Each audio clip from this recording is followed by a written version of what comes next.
Everyone, welcome है मेरे new blog में। तो कैसे हो आप सभी? आई होप आप सभी अच्छे होंगे, स्वस्थ होंगे और सभी अपने घर पे खुश होंगे। तो सुबह की शुरुआत होती है ऑफ कोर्स क्लीनिंग के साथ। तो आज मैं थोड़ा लेट उठी थी, थोड़ा नहीं कहूँगी, काफ़ी लेट उठी थी। दीदी भी उठ गई हैं क्योंकि बेटू जाएगा स्कूल, 2 बच्चों की छुट्टी है, लेकिन बड़ा बेटा स्कूल जाएगा। तो यहाँ पे दीदी भी लग रही थी किचन में क्योंकि वो उठ गई थी, उठ के सब्जी वगैरह का काम कर रही थी। तो यहाँ पे मैं अपना क्लीनिंग में एक एक कमरा करके निकाल रही थी और फिर उसके बाद में किचन में क्लीन करा। और देख सकते हो बच्चों के साथ में ना बहुत गंदगी हो जाती है, चाहे तुम 2 टाइम लगाओ चाहे 3 टाइम लगाओ घर में झाड़ू, लेकिन फिर भी ना बहुत ज़्यादा यानी इतना कूड़ा हो जाता है जिसकी कोई हद नहीं। तो ये इधर मैं फिर पापा के रूम में आ गई थी। पापा भी उठ गए थे आज, तो यानी कहने का मतलब है आज घर में ना सब उठ गए थे और मैं काफ़ी लेट थी, बहुत काफ़ी लेट। क्योंकि ये रहता है ना, जब बच्चों की छुट्टी रहती है ना, छुट्टी वाले दिन कोशिश ये रहती है थोड़ा सा अपना रिलैक्स से उठ जाओ, जल्दबाजी में न उठो। क्योंकि जल्दबाजी में उठ जाते ना, फिर कभी कभी तो होता है 1 दिन या 2 दिन जब हम आराम से उठ सकते हैं, नहीं डेली तो अपना उठते ही हैं जल्दी। तो यहाँ पे झाड़ू लगाने के बाद उसके बाद मैं नीचे वॉश करी आई थी और फिर झट से ही मैंने साथ के साथ पोछा लगा दिया था। और भाई मैं आजकल ना गर्म पानी में पोछा लगा रही हूँ, बिल्कुल भी ठंडे में दिया नहीं जाता हाथ, क्योंकि मेरे को पता नहीं इतना जब से तबीयत ख़राब हुई है ना, जब से मुझे बहुत ज़्यादा कफ हो जाता है, नहीं इतना कोल्ड वगैरह हो जाता है और गला तो मेरा ठीक होके ही नहीं दे रहा। तो इस वजह से मैं गर्म पानी में, और गर्म पानी में ना बहुत अच्छे से क्लीन भी हो जाता है। सबसे बड़ी बात ये है कि बहुत अच्छे से क्लीन हो जाता है, ज़्यादा रगड़ने की ज़रूरत नहीं पड़ती। क्योंकि छोटे छोटे ना बहुत दाग हो जाते हैं, बच्चे जब खेलते हैं ना तो वाइट फरस है तो उस पर अलग ही दिखाई देता है। तो इस वजह से गर्म पानी का यूज़ कर लेती हूँ मैं, जिससे ना बहुत अच्छे से क्लीन हो जाता है ना सारा फरस, ज़्यादा रगड़ने की ज़रूरत नहीं पड़ती है। आप देख सकते हो कितना चमक रहा है, नहीं तो आपको मैं अगर पास से दिखाती ना, इतने बड़े बड़े दाग लगे हुए थे बहुत ज़्यादा। उसके बाद मैं पापा के रूम में आ गई थी क्योंकि पापा चले गए थे उठ के नीचे। तो यहाँ पे सबसे पहले आके रूम को क्लीन करा, कहने का मतलब है चादर उतार के पहले चादर को अच्छे से मैंने झाड़ लिया था और फिर मैंने वही चादर बिछा दी थी, क्योंकि अभी इसको मैंने 2 दिन पहले ही बिछाया था, तो इसलिए मैंने चेंज नहीं की थी। अभी इसी को ही बिछा दूंगी, बदल दूंगी 1-2 दिन में मैं इस चादर को चेंज कर दूंगी फिलहाल। और ये ना बहुत अच्छी रहती हैं सर्दियों के टाइम ना, काफ़ी अच्छा कहते हैं ना, गर्म चादर होती हैं बेड पे ना, बहुत निवास बना देती हैं। तो इसलिए पापा के बेड पे हम इसी को यूज़ करते हैं फिलहाल। अपने बेड पे तो हम बहुत कम, जब बहुत ठंड पड़ेगी तब बिछाते हैं, लेकिन पापा के जो बेड पे है ना हम बिछा लेने लगते हैं, क्योंकि पापा को ना बहुत सर्दी लगती है। तो यहाँ पापा का रूम क्लीन हो गया था। उसके बाद मैंने साथ के साथ पापा के रूम में भी पोछा लगा दिया था, क्योंकि बच्चे इसी में रहते तो इसमें तो सबसे ज़्यादा गंदा होता है, तो इसे तो हमें स्पेशली सा सफ़ा करना होता है बिल्कुल अच्छे से रगड़ के। तो यहाँ पे बस मैं अपना उसी में लग रही थी। तो फिर बस लास्ट मेरा पापा का रूम ही रह गया था क्लीन करने के लिए। तो इस वजह से मैंने यहाँ पे फिर पापा के रूम को क्लीन करा। उसके बाद मैं थोड़ा सा बाहर पीछे की तरफ आ गई थी, कहने का मतलब। तो थोड़ी देर पीछे की तरफ वॉक करी और मौसम आप देख सकते हो, सुबह के टाइम ना थोड़ा सा वैसा मौसम रहता है, कोहरे से टाइप का। कोहरा वोहरा तो कुछ नहीं होता, पोल्यूशन होता है। तो यहाँ पे मैंने थोड़ी सी एक्सरसाइज भी कर ली थी, ज़्यादा नहीं, बस 10-10, 30-30, 20-20 इस तरीके से सेट कर लेते, ज़्यादा नहीं किए थे। अब बिल्कुल मन नहीं होता, आपको अगर हकीकत बताऊँ ना, बिल्कुल भी एक्सरसाइज करने का मन नहीं होता। पता नहीं कितना शरीर के अंदर आलस बढ़ गया था। फिर मैं अंदर आई, अंदर आके चेंज किया और फिर मैंने ना, ये पापा जी की बहन आ रही हैं यानी बुआ जी, तो इनको फिर ना कलर किया। थोड़े से वाइट बाल होते, मैंने तो कल मेहंदी लगाई थी, तो वो पहले तो ये बोल रही थी कि मेहंदी लगा दो। फिर मैंने सोचा सर्दी का मौसम वैसे है तो दिक्कत करेगा, तो मैंने इनको फिर कलर लगा दिया था। उसके बाद मैं नहा धो के अपना सबसे पहले करी फिर पूजा, क्योंकि यही काम होता है फिर। तो यहाँ पे मैंने पूजा कर दी थी। उसके बाद मैं रूम में आई और आजकल ना सूर्य देव भी बहुत अच्छे खासे निकल रहे हैं, मतलब इतनी काफ़ी अच्छी खासी धूप दे रहे हैं सुबह के टाइम। तो ना सर्दी ज़्यादा इतनी मुझे तो लगता नहीं भाई कि बहुत ज़्यादा हो रही है, हमारे यहाँ पे तो नहीं हो रही है, नोएडा के अंदर इतनी सर्दी नहीं है। अभी आप देख सकते हो सुबह के टाइम भी ना बिगर जर्सी के, जब सुबह सुबह ज़्यादा सुबह सुबह उठते हैं ना, तब तो सर्दी की जरूरत, जर्सी की जरूरत पड़ती है, लेकिन उसके बाद नहीं पड़ती है। तो यहाँ मैं देखो नहा धो के ना बिगर जर्सी के ही काम करी थी, इतनी सर्दी नहीं लगती। और यहाँ फिर मैंने ना पहले नहाने से पहले ना मशीन लगा दी थी, कपड़े वॉश होने के लिए डाल दिए थे मशीन में कि इतने कपड़े वॉश हो जाएंगे, जो इतने में नहा धो के निकलूँगी।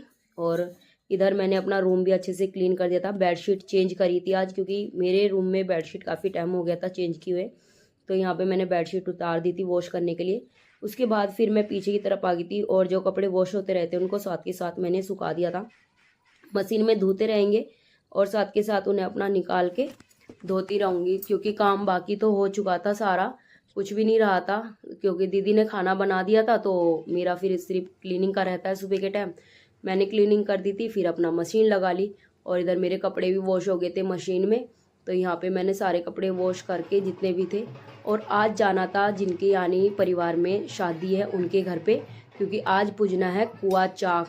तो यहाँ पे हम आ गए थे कुआ चाक पुजवाने के लिए, जो मैंने आपके साथ कुछ दिन पहले हल्दी का वो शेयर किया था।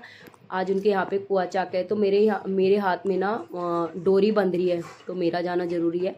तो इसीलिए दीदी नहीं जा रही है, क्योंकि घर पे भी कोई चाहिए बाबू के पास में, तो इसीलिए। तो फिर यहाँ से थोड़ी सी दूरी चाक पूछता है, बस बिल्कुल घर के सामने। तो हम आ गए थे सभी वहाँ पे।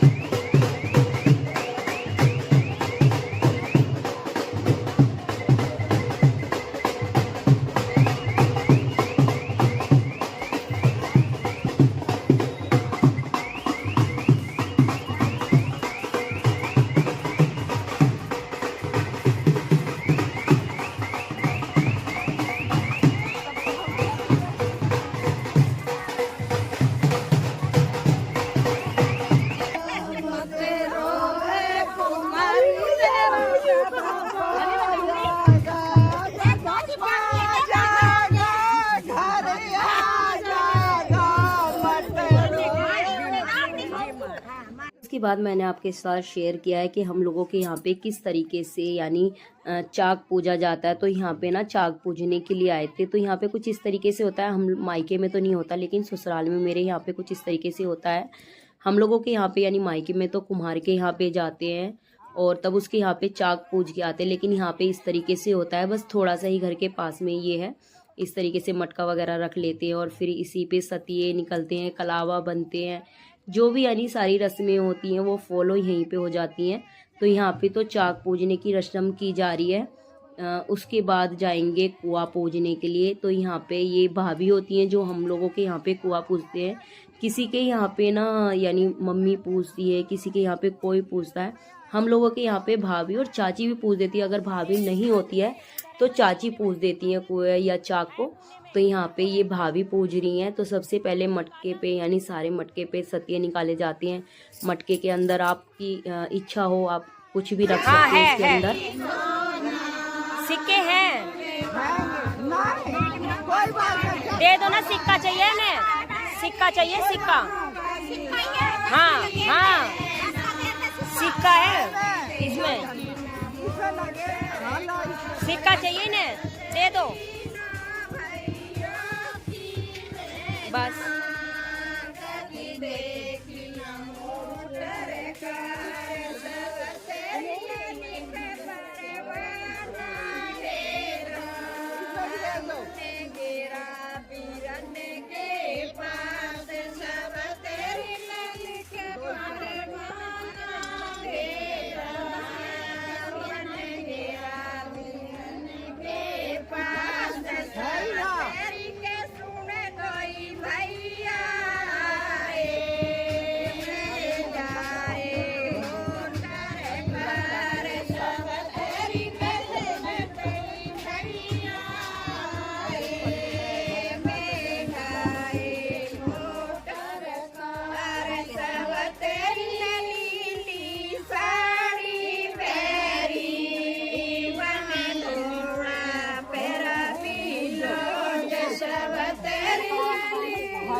उसके बाद यहाँ पे यानी चाक पूज गया था, तो अब इस तरीके से इन्हें ऊपर नीचे रखे और इस तरीके से यानी इस टोकरे में रख लेंगे।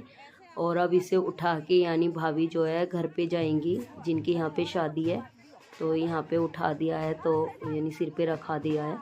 तो अब यहाँ पे से चल देंगे वापस से घर पे। और घर पे जाने के बाद कुछ होता होगा, जो भी चीज़ें हैं, जो रस्में हैं वो होती होंगी, तो यहाँ पे इसे घर पहुँचा देते हैं। और जहाँ पे देवता रखे होते हैं ना, वहाँ पे इसको रखा जाता है।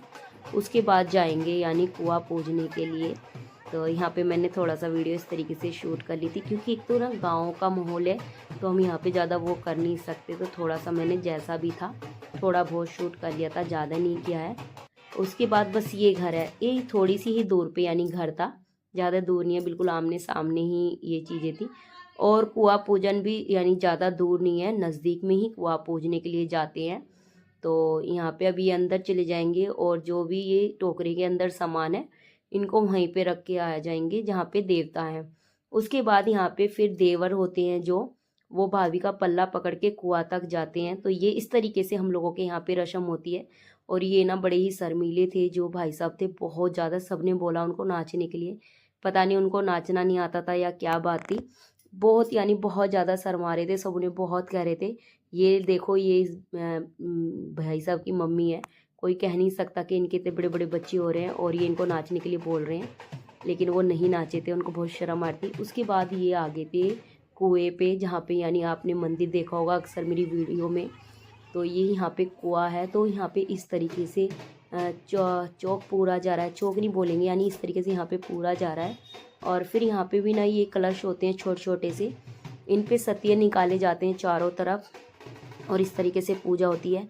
तो अब आप आगे ब्लॉग को एंजॉय करें, वीडियो को लाइक करें, शेयर करें, सब्सक्राइब करें, बेल आइकन ज़रूर दबा दें ताकि आपको नोटिफिकेशन मिलती रहे। और प्लीज़ कमेंट्स करके ज़रूर बताया करें कि आपको ब्लॉग कैसे लगते हैं, कैसे नहीं लगते हैं। अच्छे लगते हैं जब भी कमेंट्स किया करें, और बेकार लगते हैं तब भी क्या करें, ताकि मेरे को अपनी वीडियो के अंदर इम्प्रूवमेंट करने का टाइम वो मिले, थोड़ा सा आप लोगों से इंस्पायर हूँ, तो वही चीज़ है। उसके बाद यहाँ पे घर आ गए, तो और थोड़ी ही होती है ना नोक झोंक भाभी में प्यार वाली, और थोड़ी सी सब लेडीज़ यहाँ पर में मस्ती मजाक करते हैं, तो यहाँ पे वही चल रहा था। अब इसके बाद ना यहाँ पे ये जो पानी लाया गया है, ये इसे जो दुल्हन होती है या बेटी होती है उनको नहलाया जाता है।